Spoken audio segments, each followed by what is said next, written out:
Hi, this is the lecture on section 4.5.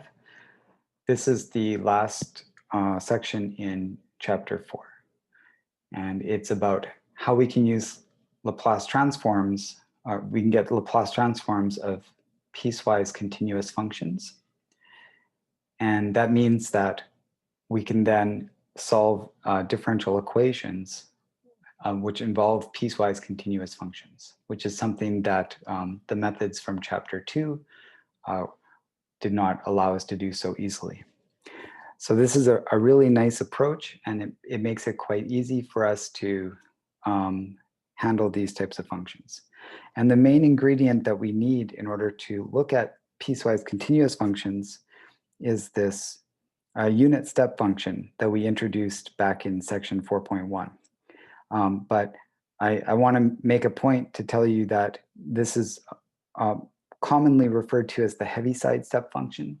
So if you're looking for this function in the mathematical software that you're using to solve differential equations, the name that you want to look for is Heavyside. Okay, so this is the Heavyside step function, and it is given by this, so it's u of t, and it's going to be 0 for negative t, and then it jumps up to 1 for non-negative t. So this is what the graph looks like. So it's 0, and then at time equals 0, it jumps up to 1, and then it stays at 1. And this is really all we need in order to deal with piecewise continuous functions. Okay, so how do we use this? So there's 3 different ways that we can use this Heavyside step function. One is to have a switch on happen at a certain time. So if we look at u t minus a, so when t is a, then it jumps up to 1. So before that, it's 0. So when t is less than a, 0. And then when t gets to a, so of course this will be 0 then. And so that means that we jump up to 1 when t is equal to a. And then it stays at 1 after that. So that allows us to switch on a signal. So it's off, and then at time t equals a, it switches on. Okay, so we'll see how we can use that. And then if you want to switch off something, then you just do 1 minus the switch on. So 1 minus switch on, it just swaps the 0 and the 1. So when this was 0, 1 minus 0 is 1. And when this is 1, 1 minus 1 is 0. So that's how we can switch off a signal. So you could have a signal that's running up until time t equals a, and then at that moment the signal switches off. Okay, and then finally we can also have a signal that switches on at a certain time and then switches off at a different time. And you can do this by doing ut minus a. So this will cause the signal to switch on at t equals a, and this will remain 0 until t equals b. So before t equals a, this is 0 and this is 0. At t equals a, this becomes 1, but this stays 0. So we get 1 minus 0 equals 1. And then when this comes on at t equals b, then we have 1 minus 1, and that gives us 0 again. So now we can switch something on at a certain time and then switch it off at a different time. So that's switching on and off. And of course, you can also consider switching off and then on again. So you can have a signal that goes off for a bit and then comes back on again after that. So that would be, I guess, 1 minus this, right? If you wanted to be 1, 0, 1, then you would do, like we did up here, you would just do 1 minus this, and that would give you 1, 0, 1. So then that would be switching off and then on. Okay, so you can see how flexible this Heavyside step function is. It allows us to do all of these things. Now, here are the pictures of those functions. So here's the switch on. So it's 0 until t equals a, and then it jumps up to 1. So that's this function ut minus a. Switch off, it's 1 minus ut minus a. So it's 1 until t equals a, and then after that it's off. And here is the switch on and off. So it's 0 until t equals a, it jumps up to 1, and then it jumps back down to 0 when t is equal to b. Okay, so that's all we need. Now, how do we combine this with an actual signal? Because very often the signal we're dealing with is not just 1. So what if it's some other signal? So we can use this Heavyside step function in order to add a time delay to a function. So this is done as follows. So you just multiply the Heavyside step function times your function ft minus a. And this will imply that it is 0, so there's no signal until t equals a, and then it jumps up to this function. And the reason for this shift, there's a couple reasons for it, but what we can think of is this function is the function starting at time equals 0, and we just shift that whole signal over by a. So it looks like this. So this y equals Heavyside step function times ft minus a. That is this guy here. So it's 0, and then at time equals a, it jumps up, and then it follows this function. And this function here is simply the function that you would get if you had started at time equals 0. So it's just literally taking this signal and shifting it over by a. So that gives us this time delay. Okay, so that's the idea that we have. And here's the second reason why we are interested in this form, because that is what we get when we, that is the form we need in order to find the Laplace transform. So the Laplace transform of this, if you look at the table of Laplace transforms, let's see, just trying to spot it. Oh yeah, there it is. So it's in the first column about halfway down the page. So the Heavyside step function times f, so this time delayed signal, the Laplace transform of this is the Laplace transform of this function f, so f of t, times e to the minus as.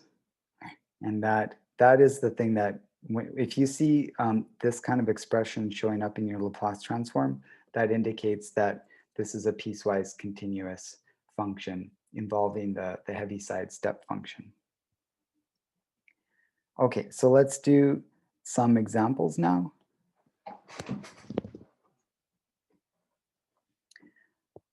Okay, so first example, we want to find the Laplace transform of this function.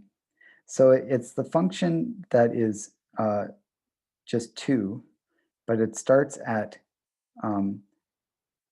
t equals 3. So what is this function? So f of t is going to be the, let's see, so this is switch off, right? So it's 2 and then it switches off, right? So we need the switch off form. So we do this, t minus 3, that's the time when it switches off. And we just multiply that by f of t minus a, but that's just 2. So I'm thinking of this as the function here. So if this is f of t minus 3 is just, again, it's 2. So this is our function, and we can expand this out. Well, maybe, I guess we could just leave it like this. So this one's actually quite simple because we already know what the Laplace transform for this function is here. So let's do the Laplace transform of this function. So it's going to be 2 times, so that's just that 2, and then the Laplace transform of 1 is 1 over s, and the Laplace transform for u t minus 3 is e to the negative 3 s over s. Okay, so and then we can simplify this a little bit. We have 2, 1 minus e to the negative 3s over s. Okay, so there's our Laplace transform. Oops.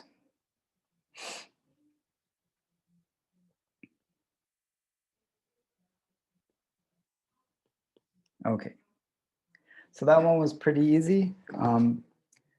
Let's look at one that's a little bit more involved. So this will use that Laplace transform formula that we saw above. So what is this f of t function equal to? So this is a switch on. So we're going to switch on this at time equals 1.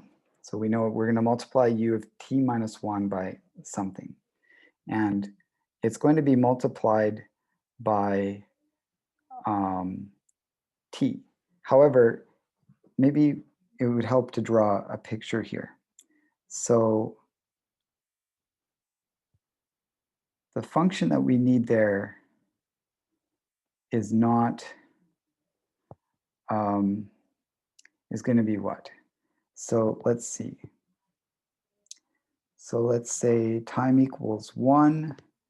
This signal t comes on. So that would be, let me do it in red. So it's going to come on here, and then it'll be this straight line. And before that, it'll be 0, like that. So that's what this function is. So this is y equals f of t. And what is this a translation of? It's a translation of the following. So it's going to be a translation of this function, right?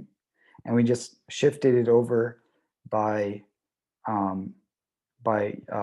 distance of 1. So what we want to put here is not this function here, but we want to put we want to figure out what this function is, and then we want to substitute that in. So what is that? What is that black function? So the black function is going to be y equals t plus 1. So that's the function that we want to put in here. And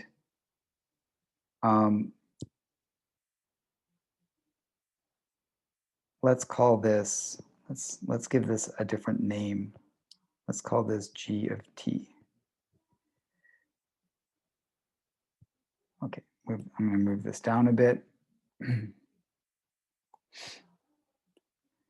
So this graph is y equals g of t, and that means that this f of t function there, it's the one that we get by shifting g of t over by minus 1. So what is g of t minus 1? Well, that's just t. So this kind of confirms what we were thinking before, that we would just multiply this by t. However, what is the thing that we're doing the inverse Laplace transform of? It's actually this function right here. So we actually want to put that function in here. So this will be u of t minus 1 times g of t minus 1. That's the form that we need. So you can see by defining g of t this way, which we got this formula by looking at this signal and then just shifting it over until it starts at 0. That gave us this formula. And then we just plugged in t minus 1 and we got t. But this is the formula that we need to put in here. So that's what we're using. This is what we need to find the Laplace transform of. So it's not t that we're finding the Laplace transform of, it's actually t plus 1. That's the function we're finding the Laplace transform of. So what is this Laplace transform then? So according to that formula for the Laplace transform, this will be e to the minus s, and then times g of s, where that is the Laplace transform of this function here. So what is the Laplace transform of that?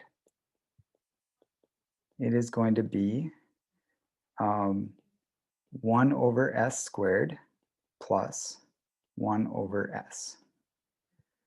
And there we have it. So we could put this all together if we wish. So this will be, let's see, I'm just looking to see how this is, what kind of form this is normally written in. Guess I could look at the back too, but let's see. I would write this as e to the negative s, and then 1 plus s over s squared. Okay, that looks pretty good.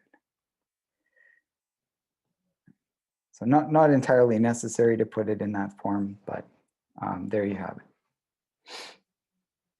Okay, so you see, we wouldn't have gotten the right answer if we had used this formula here. If we had just taken the Laplace transform of this, it would have been 1 over s squared, and we would have been missing this term that we need in our Laplace transform. Okay. All right, let's look at another example where we're going to do the switch on and then switch off. So what does this function look like? So this will be switching on at t minus 1. So that's the switch on. And then switching off at time equals 2. And then we're going to multiply this by t cubed. Okay, so that will give us what we need. But of course, again, we need to be careful to make sure that we are putting the proper function in here. So this should do the trick. So I'm going to multiply this out. We'll do it like this first. So just distribute the t cubed. Now, what I need here is a function g of t minus 1. And over here, I need a function that is h of t minus 2. Okay, so what is g and what is h? So those are the functions that we need to figure out what to put in there. And let's see. So I guess we could draw a plot again in order to figure out what these functions should look like. Let's see.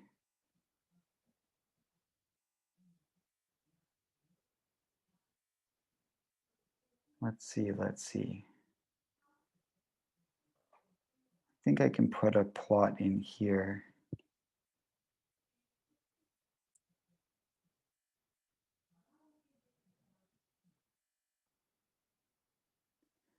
Okay, so let's say this is 1, 2, 3. Okay, that works. So 1, 2, 3, and t cubed at 1 is 1, and t cubed at 2 is going to be 8. So let's just call this 8 up here. I know it's not to scale, but let's just call that 8, and that's 1, just to give us an idea of what it looks like. And this function is going to be 0 until it reaches this point here, and then it's going to rise up to this point, sort of like that. Okay, and what is this? What is this going to be if we had started it at 0? So let's make a copy of this, and I will change it to black, and then let's put it right there. So that's the function that we're after. This is the function y equals g of t. Okay, so that's the function that we want to put there. And then, let's complete this. So it's going to be 0 until this point. And then actually, I guess, oops, I don't know if I can just erase this one dot there. Okay. So it's actually going to be an open circle there. It doesn't really matter a whole lot where the open circle and where the closed circle is.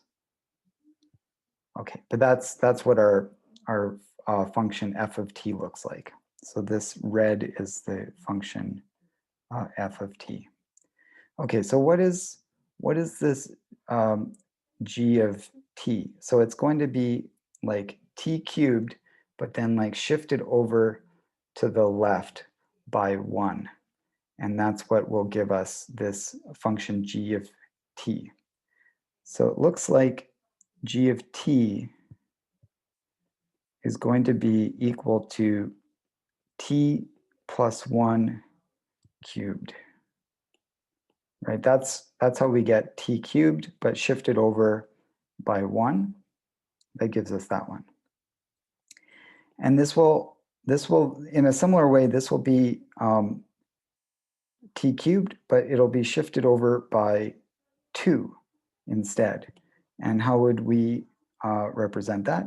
So that would be h of t equals t plus 2 cubed. So that's the function shifted over by 2. Okay, so these are the functions. This is the function that's starting at 0 is this signal, but we want this to start at time equals 1 instead. So we put this in there and we multiply by the Heavyside function. And so this signal here is starting not at 0, but it's starting at 1. And this is a signal which is starting so this is the one starting at 0, but we want it to start at 2 instead. And in fact, what we're doing is we're subtracting these two from each other. Okay, but just to double check too, if you put in t minus 1 in here, you're going to get t minus 1 plus 1, which is t cubed, so that matches. And here, if you put in t minus 2, you get t minus 2 plus 2, so this will be t cubed, and that matches there. So that's another way to think of it as well. So there's sort of the graphical way, and then there's this more of an algebraic way to get those functions. And now we have what we need. Let's just write down the Laplace transforms of these two functions. Oh, this one is a little bit tricky. Let's see. So I can use the translation theorem. So I'm going to, yeah, let me put this over here. I need a little bit more room. So by the translation theorem, so I want the Laplace transform of t plus 1 cubed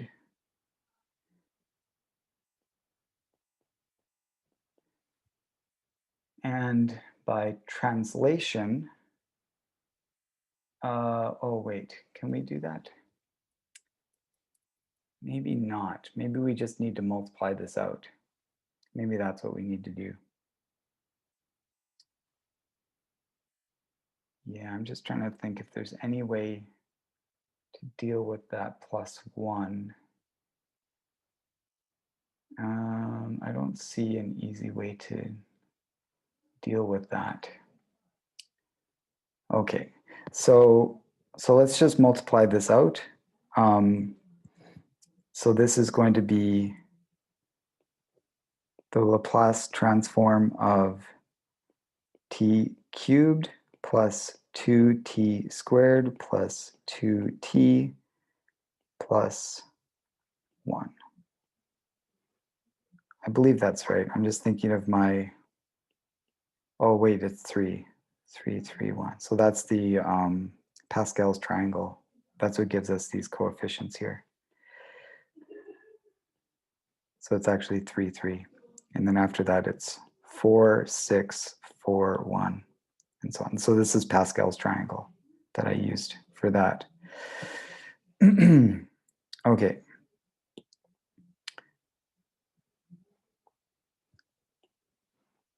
Okay, so what is this?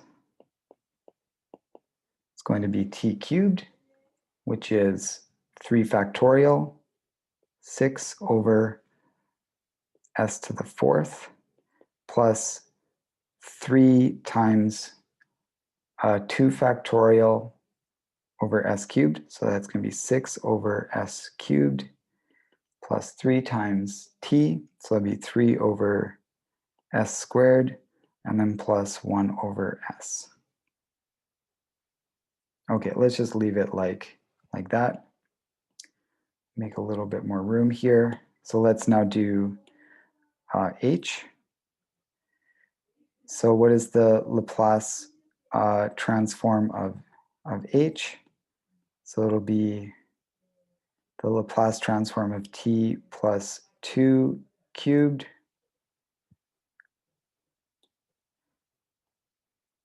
and again, I'm going to use the Pascal's triangle in order to expand this out.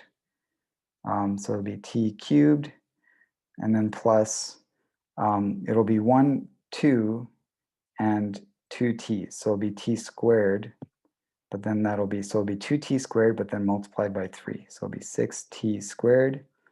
And then here we'll have 2 t's, 1 t and 2 2's. So that'll be a 4 times 3, which is 12. And then plus 4. Okay.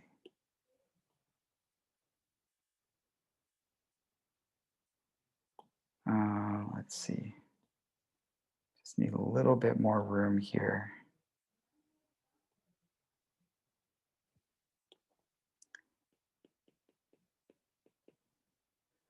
So 6 over s to the 4th plus 6 times 2, which is 12 over s cubed, plus 12 over s squared, plus 4 over s.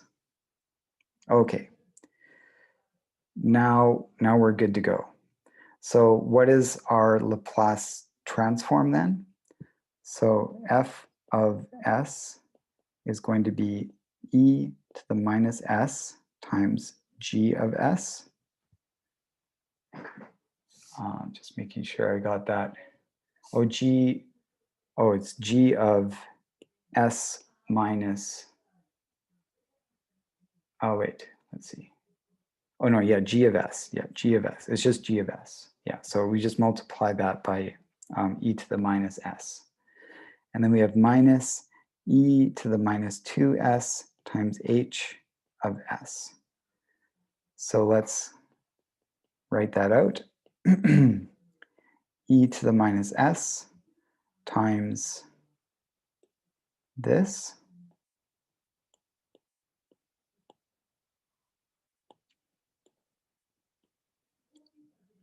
plus e to the, oh no, minus. Minus e to the minus 2s times this.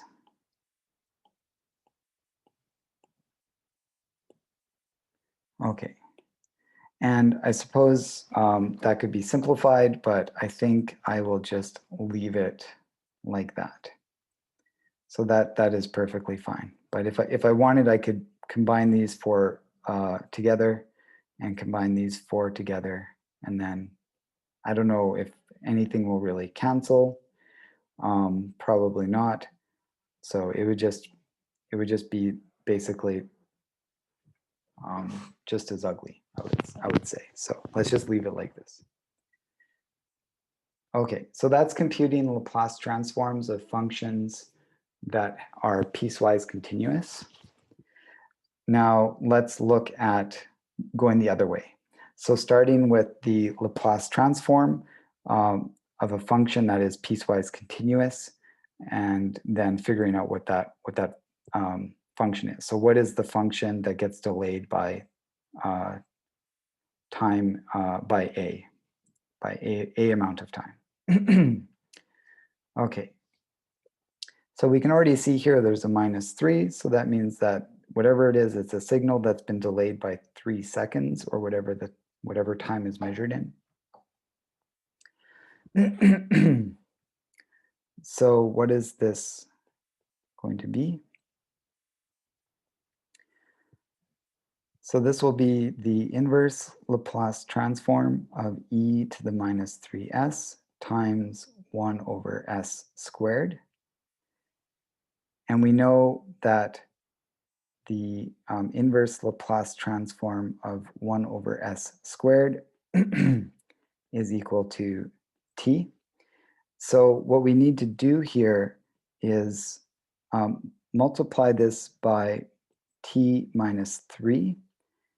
And then here, instead of putting t, we have to put in, we have to plug in t minus a into this formula. And in this case, a is 3. So we're going to plug in t minus 3 into this function, and that will give us t minus 3.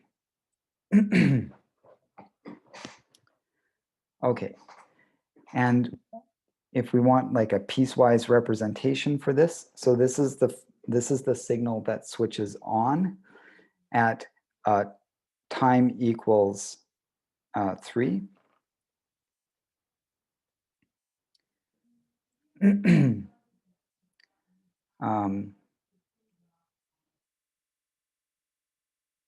So it's going to be what? 0 for t less than 3. And when t is equal to 3 or larger, then we're going to get t minus 3 as our signal.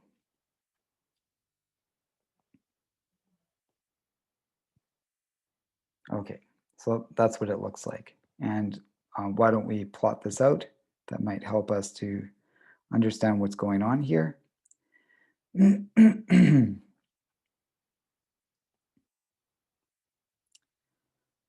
So let's say that's 3 there.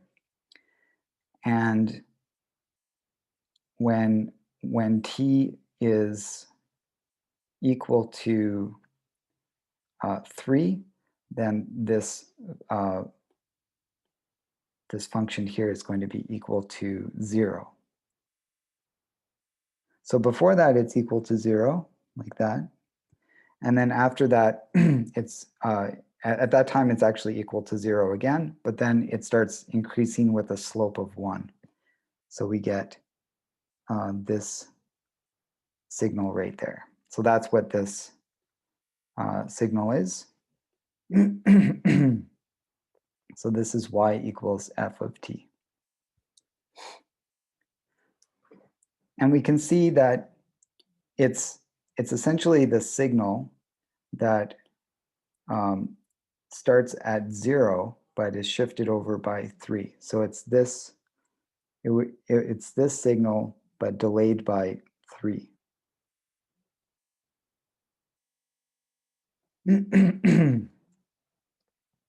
and what is that line there?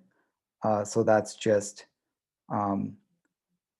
y is equal to t. So that is the function. So the function is y equals t, which is what we had up here. But then it's being delayed by 3 seconds. So that's why it got shifted over like that. Okay. Sorry, I've got a frog in my throat.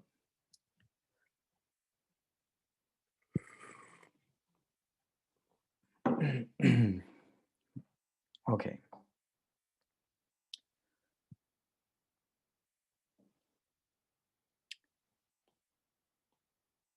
Oops.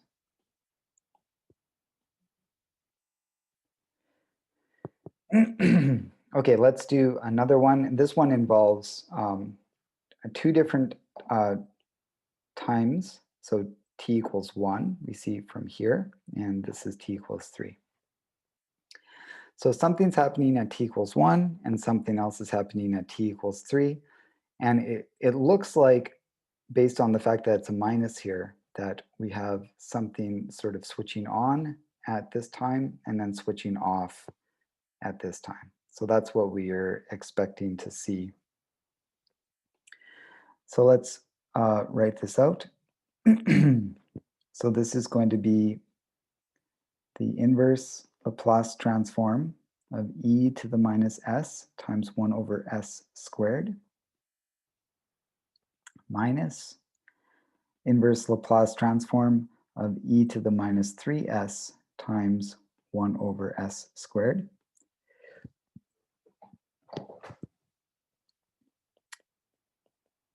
Okay. So this is ut minus 1. And then times this, the function. So again, we know that the inverse Laplace transform of 1 over s squared is,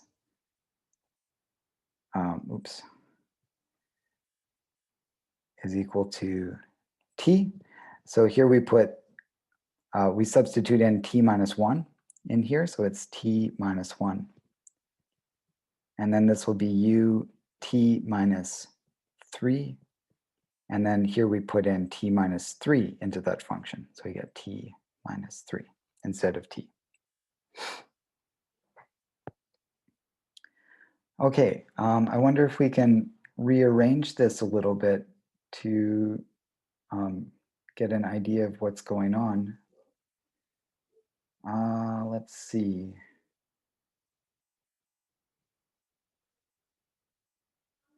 What is going on here? How do we make sense of this? So one thing that we could do, let's just see if this helps at all. We can factor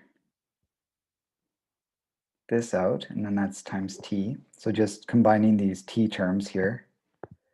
And then what do we have left over? We have plus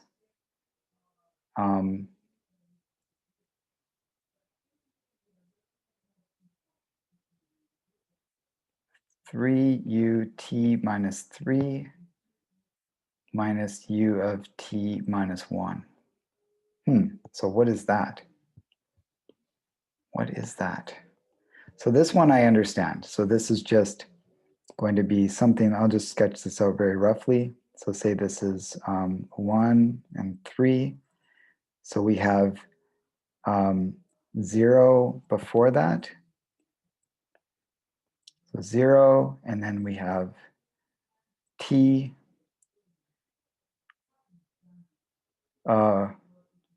We have t up here, like that. And we have t, that, so open, and then back down to 0. So that's what the one on the left is. But what about this one on the right?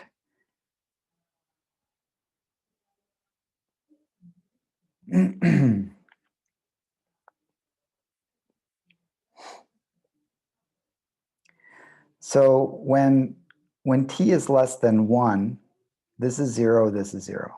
So we get 0 up until we reach 1. At the point when we reach 1, then this, this term here is going to be 1, and this one's still 0. So it's actually going to go down to minus 1. So it'll be 0 and then minus 1. And then at this point, we're going to add 3 to it. So we'll have 3 minus 1. So it'll go up to 2. So that's what that is. So minus 1,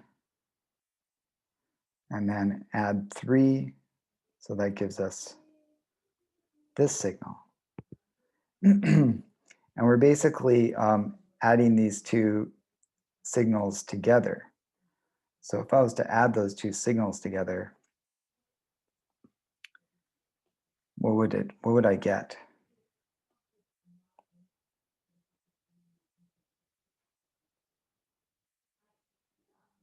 So 1 and 3. Okay. So initially, until t equals 1, it's just going to be 0. And then what happens at this time?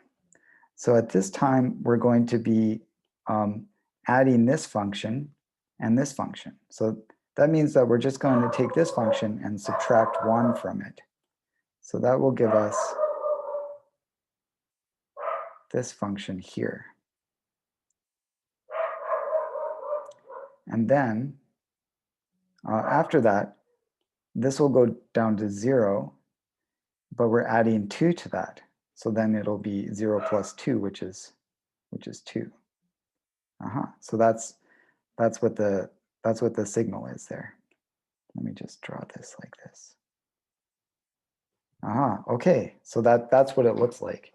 I don't know if that was the best way to do this or not, but what that means is that our function is going to be the following. It'll be 0 for t less than 1. Then it will be t minus 1 for between 1 and 3. And then it'll be 2 after that.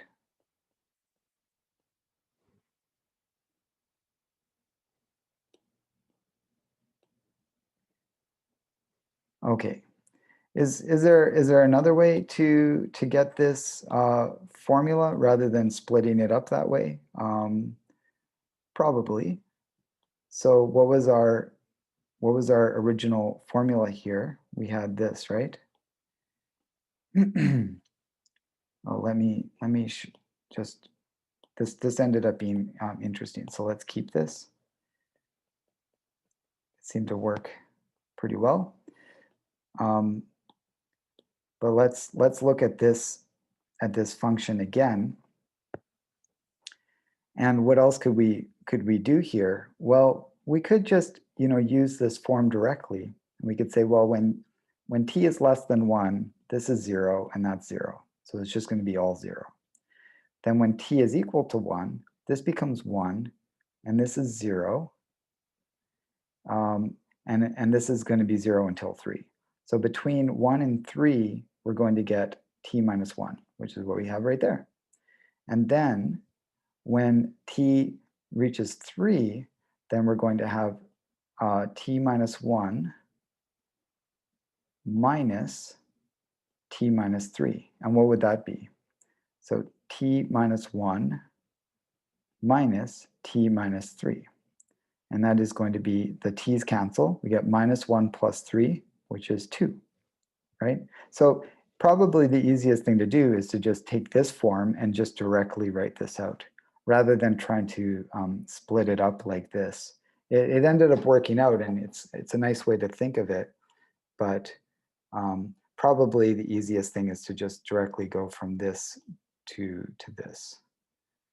Yeah.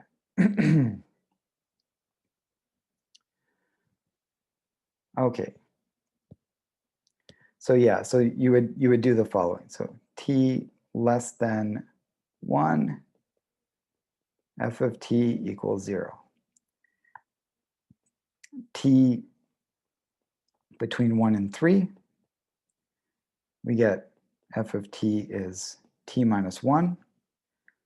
And then we look at t greater than 3, and this gives us f of t is equal to t minus 1 minus t minus 3, and that is equal to 2. Let me write it this way. So in other words, f of t is equal to 2. Okay, so that's another way, just a purely algebraic way to work out what it is. And this is more of a graphical way that you could work it out.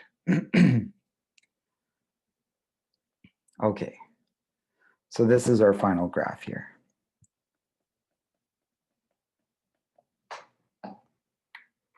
All right.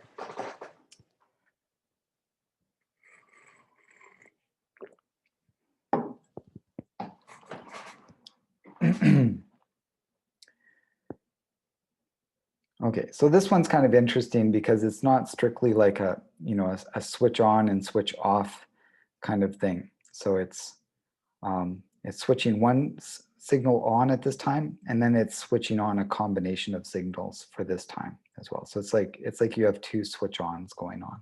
That's another way to think of it too.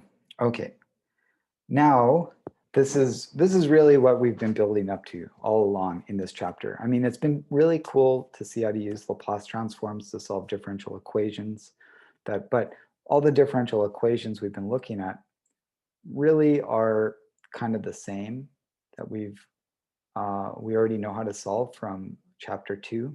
Although I like the Laplace transform approach a lot more. And from what I understand, this is the preferred method for many engineers as to use Laplace transforms. So that's a good reason to do it. But really now we're doing something that would not be so easy to do with methods from chapter 2.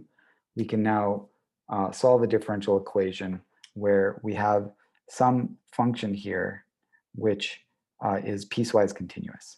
So it's going to be t from 0 to 1, and then after that it's going to switch off.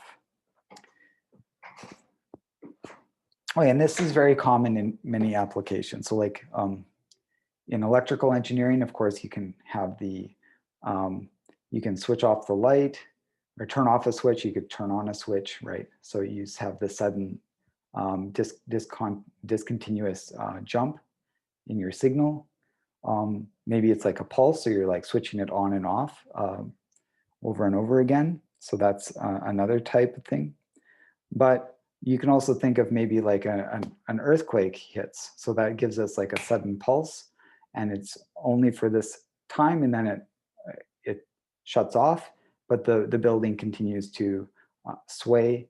And this whole scenario is governed by differential equations where you have this external force that is a piecewise continuous function.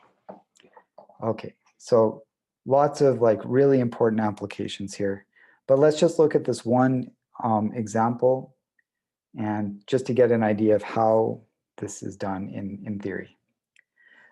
Okay, so we're going to take the Laplace transform of both sides of this differential equation, but let's first look at the Laplace transform of this function f of t. So what is this f of t? So f of t is going to be switch off, right? So it's going to be 1 minus, and what time does it switch off at? At time equals 1. And what is the signal that is switching off? It's t, but we're going to need to determine what is the function that we need the inverse Laplace transform of there. So this is going to be equal to, let's split this up. So t minus u of t minus 1. And then we need a function g of t minus 1. And the question is, what is g? And from our experience, it looks like it's going to be t plus 1, right? If I substitute t minus 1 into here, I'll get t minus 1 plus 1 is t, and that matches there. So that's the function we need. And so that is going to be the thing that we'll take the Laplace transform of. So let's take the Laplace transform. We get 1 over s squared, and then minus e to the minus s times the Laplace transform of g. Let's write that here. So what is the Laplace transform of g? 1 over s squared plus 1 over s. 1 over s squared plus 1 over s. Okay. So there's our Laplace transform of the right-hand side. This will be 1 minus e to the minus s plus e to the minus s. Oh no, it'll still be minus e to the minus s times s over s squared. Okay. Is that the way we want to keep it? I guess. Yeah, I don't know. I'm not exactly sure. What is normally done? Do we combine the exponential terms? Maybe. Maybe we just combine the exponential terms together. So e to the minus s, 1 plus s. Something like that. Okay, so that looks good. So now let's take our differential equation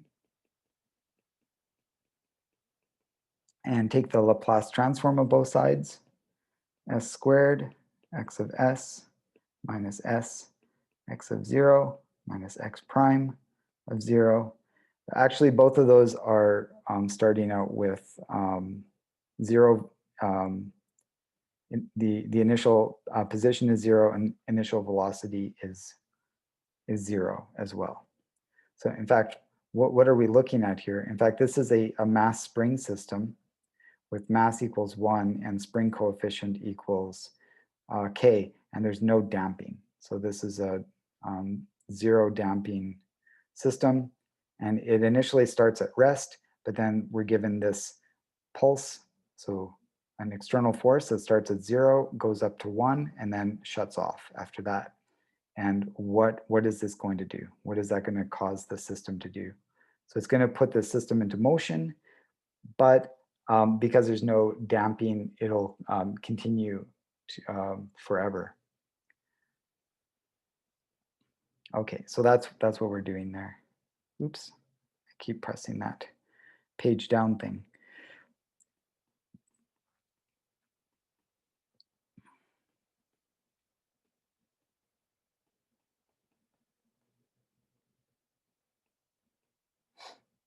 Okay, so these terms are both 0, so we get x of s is equal to 1 minus e to the minus s, 1 plus s over s squared times s squared plus 1. So that's the s squared plus 1. And so that's what would have been over here. I just moved it over there. So there's our Laplace transform of our solution. Now to figure out what the solution is, we just need to find the inverse Laplace transform of this. And let's see. So maybe we do want to kind of break this up a little bit into a few different pieces.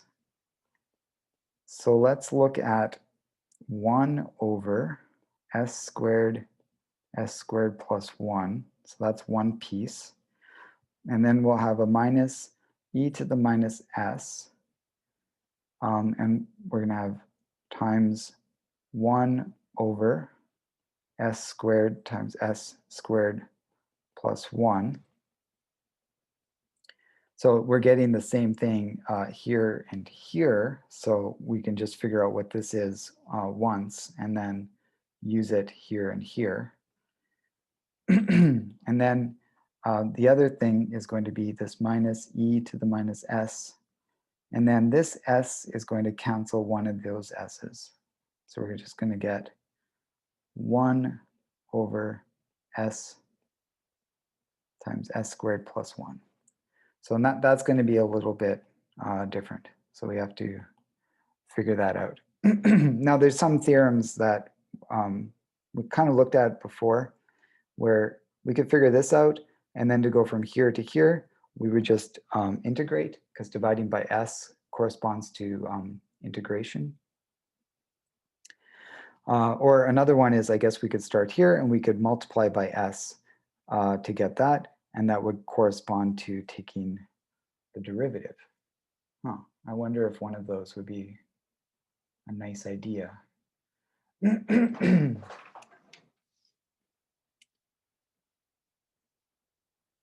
Let's see.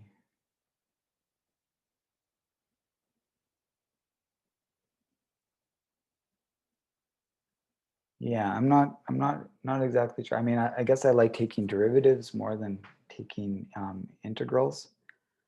But so let's start with this and see if we could do something smart. So we'll do this one, and then depending on what we get, we'll see if we could, in some kind of smart way, go from here to here by taking the derivative of this.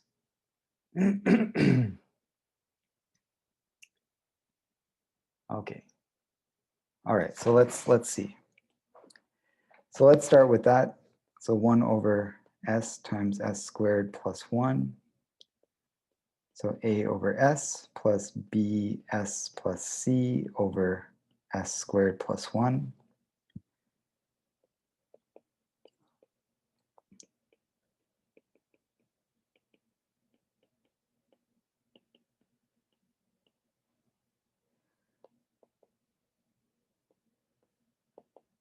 So that tells me that 1 is equal to a. So we get a is 1.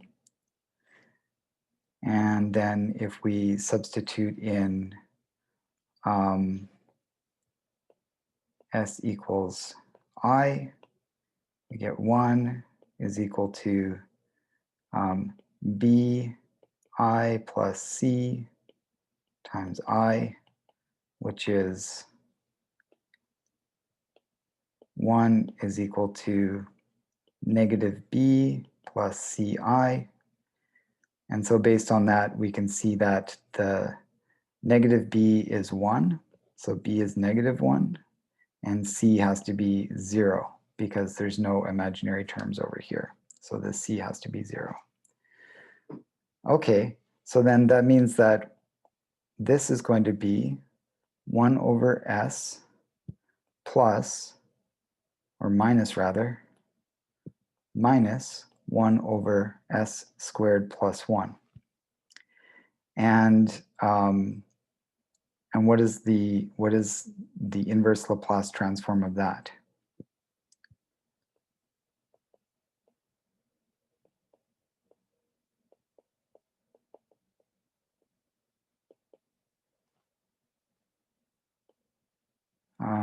So this is going to be equal to inverse Laplace transform of 1 over s minus 1 over s squared plus 1.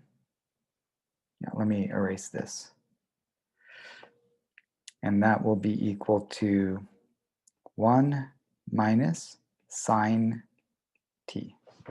Okay, 1 minus sine t.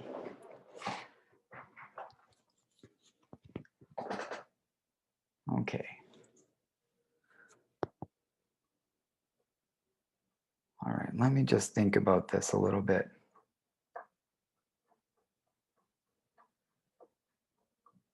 All right, 1 sec. I'm just going to pause for a sec. I'm going to getting a little warm, and I'll be right back. Okay, I think I see a good way to proceed. So I started with this one. Actually, to go from this one to the other one, we need to divide by s.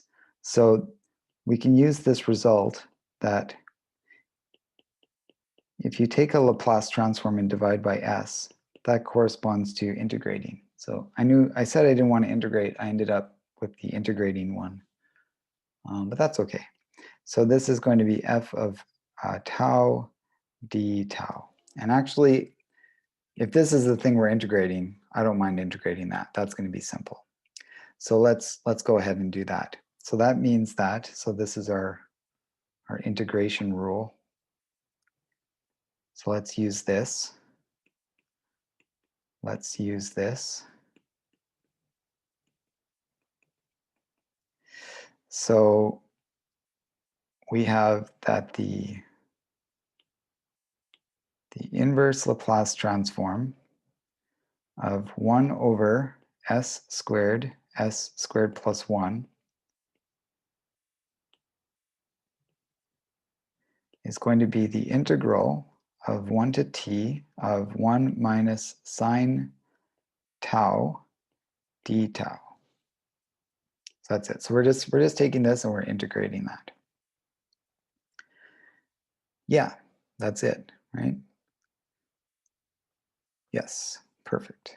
Okay, so that's it. So let's just do this integral. So we get it's tau minus cosine tau plus, has to be a plus. And then we're going to evaluate that between 0 and t. And we get t plus cosine t minus 0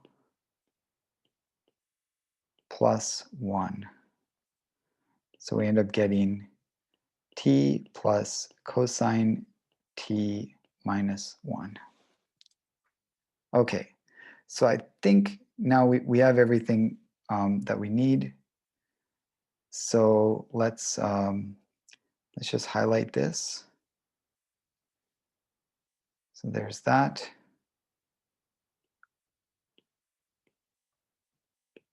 Okay, and then we also have this.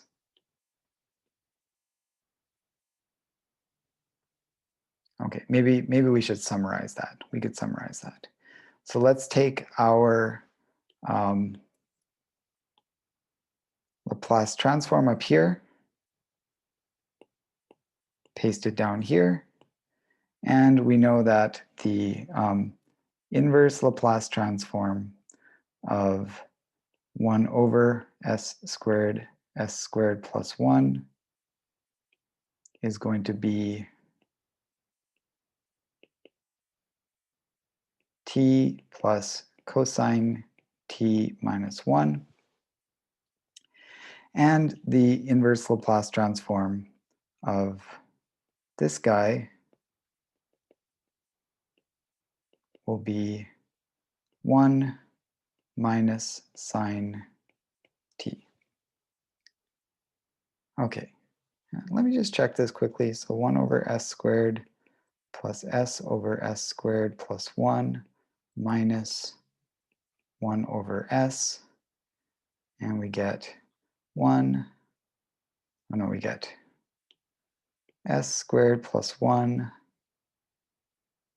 plus s cubed minus s times s squared plus 1. So that's the numerator. Let me just work out the numerator. So the s cubes cancel, and we're left with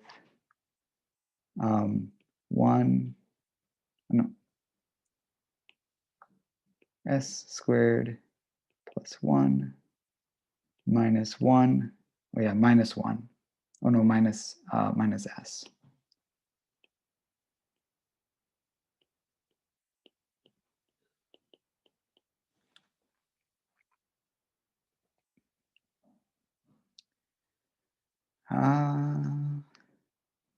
Is that working out? What did I do?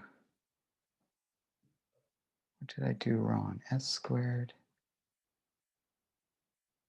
So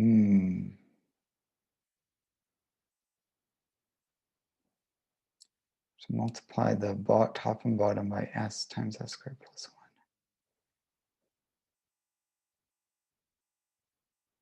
1. Maybe I didn't do that the right way. I'm glad I checked this. Let me just check this one here just to make sure I did this one the right way.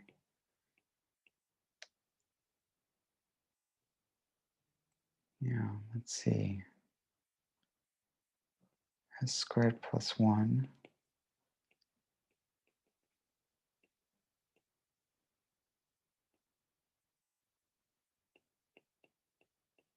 Oh, maybe I made a mistake there. Did I make a mistake? Or did I make a mistake? Let's see, S squared plus 1.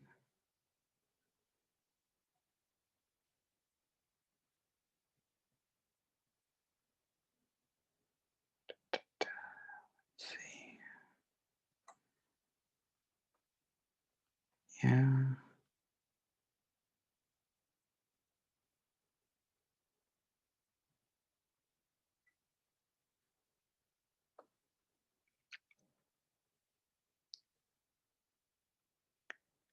Oh, did I?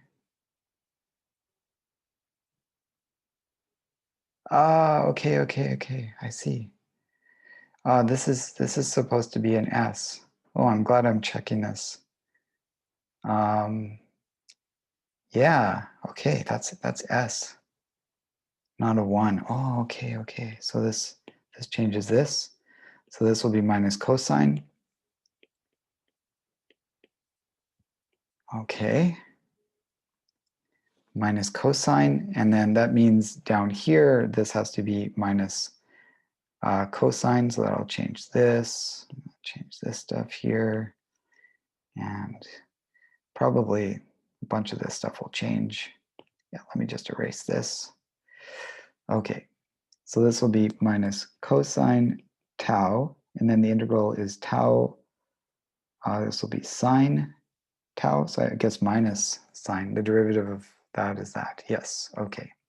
So now we get t minus sine t, and then minus 0. So it's just going to be t minus sine t. Okay, t minus sine t. Okay. All right, let's check that now. So this is going to be 1 minus cosine, and this will be t minus sine.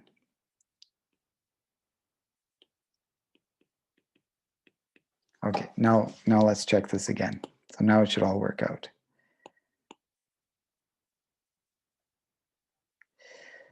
So let's check this again. So we have 1 over s squared minus 1 over s squared minus plus 1. And that is equal to s squared plus 1 minus s squared over s squared. Yeah, that matches. And then here we have 1 over s minus s over s squared plus 1. That's s squared plus 1 minus s squared over s times s squared plus 1. Okay, yeah, good. It's always good to double check things. Okay, perfect. So now we have our two functions that we need. So that means that x of t is going to be, the first term is t minus sine t. The second is going to be minus the Heavyside function, Heavyside step function, and then times, it's going to be this function here, but it's going to be shifted over, right? So it's going to be, where is it? Yeah, we're going to put that function, but minus 1. So it'll be this function, but I'm going to put minus 1 in for the t's.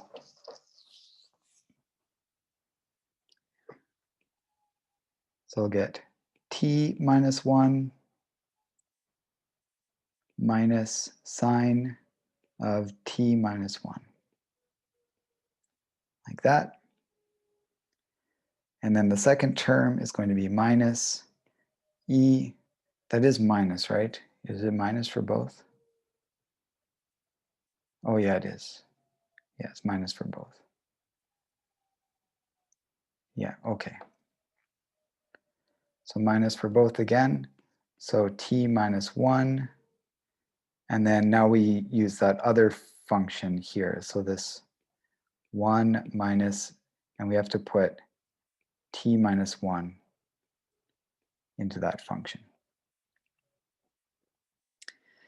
And that's pretty much it. Now, maybe let's write out what this is. Maybe I don't want to graph this. This looks pretty horrible to graph. But let's do the following. So let's do it like this. So when t is less than 1, but it's going to be greater or equal 0, x of t, so both of these terms are going to be 0. So we're just going to get t minus sine t. So that's initially what we get.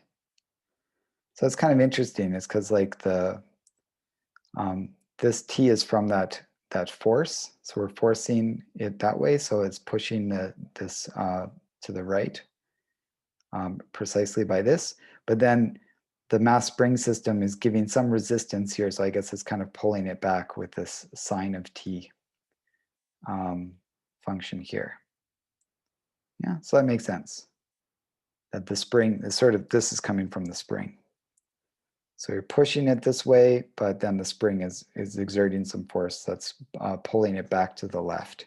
So we get this. Okay, that makes sense. So then when t is greater than or equal to 1, then this term will be 1, that will be 1. So hopefully some stuff will cancel here.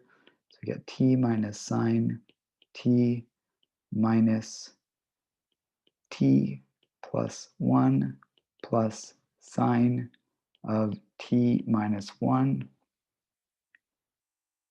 minus 1 plus cosine t minus 1. Okay, yeah, there's some things that cancel, so we get so this t and that t cancel, that 1 and that minus 1 cancels, and we're just left with these 3 trig functions. So let me put maybe these ones first. So let's do the cosine first. Cosine minus, plus sine, and then minus sine of t.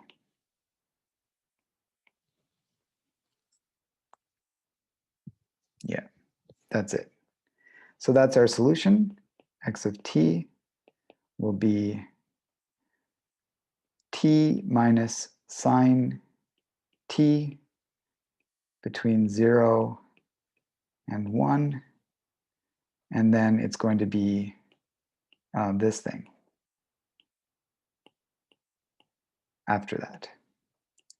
So that external force will set this thing in motion, and then it'll continue to oscillate according to this.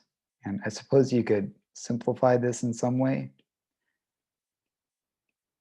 but that's what we have.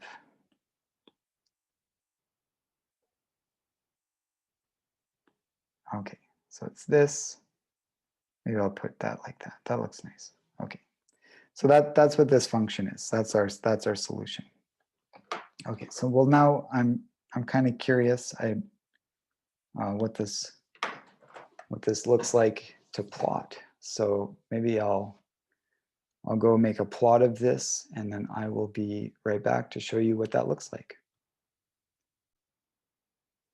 Okay, so here it is. Oh, I feel like I should have put a legend here or something, but there's 2 different colors that you can see. So this first blue part, I don't know if you can see that right there, but from 0 until t equals 1, then we have this curve here, and then after that we have the other part.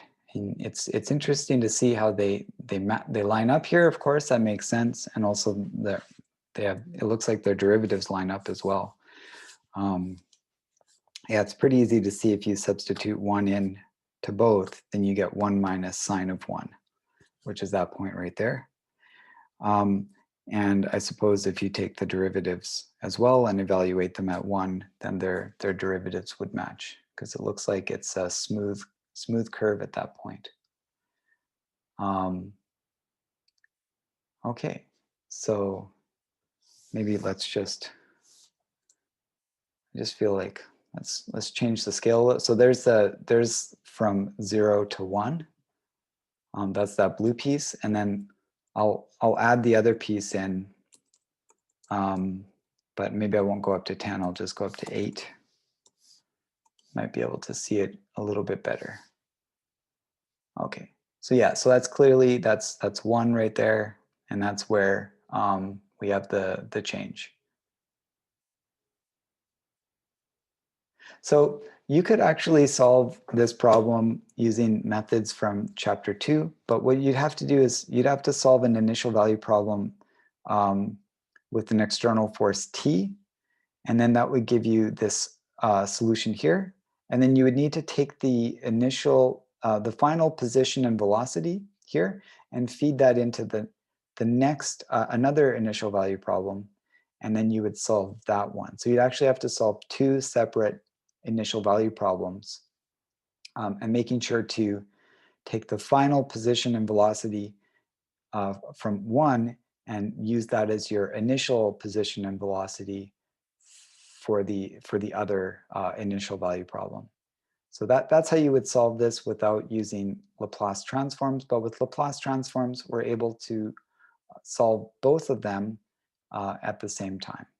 And Laplace transforms are going to become even more interesting when you have like a signal that's going on and off, but forever. So those types of functions as well, we're able to write down a Laplace transform for those functions.